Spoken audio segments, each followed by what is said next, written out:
अगर तुम आज जाके किसी भी इंडियन से पूछोगे कि यार इंडिया की तो अपकमिंग सबसे बड़ी मूवीज कौन सी है, तो सबका जवाब एक ही होगा कि यार रामायण और वाराणसी।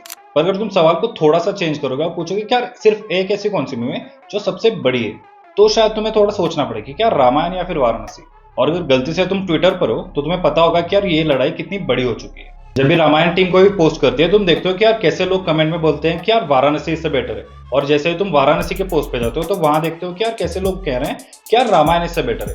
तो एक्चुअल में बेटर है कौन सी, बात करते हैं। सबसे पहले बात करते हैं डायरेक्टर्स की। वाराणसी के पास है मिस्टर एस राजामौली। उन्हें किसी इंट्रोडक्शन की जरूरत नहीं है। उनके पास मक्खी, आरआर और बाहुबली जैसी फ्रेंचाइज है। और वहीं हम दूसरी तरफ देखें तो रामायण के पास है नितेश तिवारी, जो इंडिया की सबसे बड़ी हिट आज तक की दंगल दे चुके हैं। एक तरफ राजामौली है जो अपने हीरोज को लार्जर दैन लाइफ और बिलीवेबल फील कराते हैं, और वहीं दूसरी तरफ नितेश तिवारी है जो कि इमोशनल सीन्स और स्क्रीन प्ले में ब्रिलियंस दिखाते हैं। तो डायरेक्टर्स तो दोनों ही फिल्मों के पास तगड़े हैं और पास में उन्होंने अपने परफॉर्मेंस से अपना कैलिबर भी प्रूव किया है।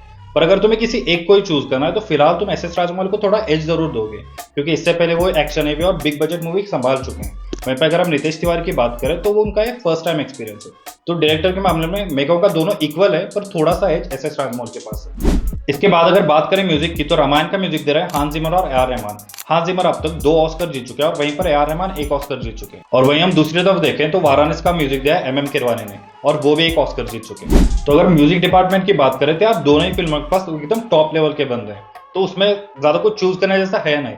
दोनों ही फिल्म अपनी जगह बहुत बढ़िया म्यूजिक लाएंगे। इसके बाद एक ऐसा फैक्टर जो ऑडियंस के लिए बहुत ज्यादा इंपॉर्टेंट है, एक्टर्स। अगर हम रामायण की बात करें तो उनके पास रणबीर कपूर, यश और साई पल्लवी जैसे एक्टर्स हैं जो अलग अलग इंडस्ट्री से अपने अपने इंडस्ट्री के सुपरस्टार्स हैं। पर अगर हम वैसे ही देखें तो वाराणसी के पास भी महेश बाबू, पृथ्वीराज सुकुमारन और प्रियंका चोपड़ा है, और वो लोग भी अपने अपने इंडस्ट्री के सुपरस्टार्स हैं। तो अगर हम सिर्फ एक्टर्स को कंपेयर करें तो हम कह सकते हैं कि आप दोनों ही फिल्मों के पास अलग अलग इंडस्ट्रीज के सुपरस्टार्स हैं, तो हम ज्यादा कुछ कंपेयर कर नहीं सकते। इसके बाद अगर हम बात करें मूवी के बजट की, तो वाराणसी का बजट कहा जा रहा है कि 1300 से 1400 करोड़ के बीच है, जो कि एक इंडियन मूवी के लिए बहुत ही ज्यादा है। पर ऑब्वियसली मेकर्स को इस पे कॉन्फिडेंस होगा, क्योंकि आरआरआर के बाद एस राजामौली का नाम इतना बड़ा बन चुका है कि उनको इंडिया और वेस्ट दोनों ऑडियंस पहचानती है। तो ऑब्वियसली इसकी रिकवरी तो वो करा ही लेंगे। और वहीं दूसरी तरफ रामायण के लिए थैंक्स टू इस प्रोड्यूसर सबको पता है कि यार उसका बजट कितना है, 4000 करोड़। पर क्या सच है?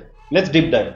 तो पहली बात तो यह क्या 4000 करोड़ का जो बजट है वो एक पार्ट का नहीं है, वो दोनों पार्ट का है। और मोस्ट प्रोबेबली सेकंड पार्ट में जो हमें एपिक वॉर देखने मिलने वाली है, उसकी वजह से उसका बजट ऑब्वियसली फर्स्ट पार्ट से थोड़ा ज्यादा होगा। तो अगर हम ऐसे ही कंपेयर करें तो मेरे हिसाब से यार फर्स्ट पार्ट 1500-1600 करोड़ का होगा, सेकंड ज्यादा 2400-2500 करोड़ का होगा। तो अगर हम वैसे ही देखें तो वाराणसी का 1300-1400 करोड़ और रामायण का भी लगभग उसी के पास या फिर थोड़ा सा ज्यादा होगा। तो बजट के हिसाब से भी ये दोनों मूवी ज्यादा डिफरेंट नहीं है, ज्यादा अलग नहीं है।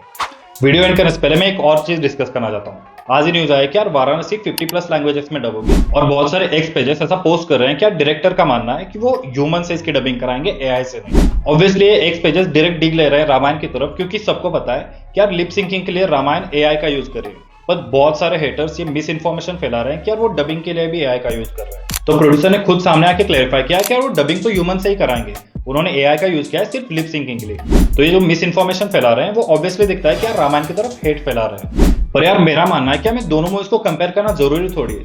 हम दोनों मूवीज को सेलिब्रेट नहीं कर सकते। मतलब ये दोनों ही मूवीज इतना पोटेंशियल रखती है कि यार अगले 1 साल में इंडियन सिनेमा को ग्लोबल रिकॉग्निशन दिला सकती है। हमें किसी एक को बड़ा बनाने की कोई जरूरत है नहीं। हम दोनों ही मूवी को सेलिब्रेट कर सकते हैं, प्रे कर सकते हैं कि यार दोनों सक्सेसफुल हो, जिससे इंडियन सिनेमा की तकदीर बदल जाए। So that's my video for today.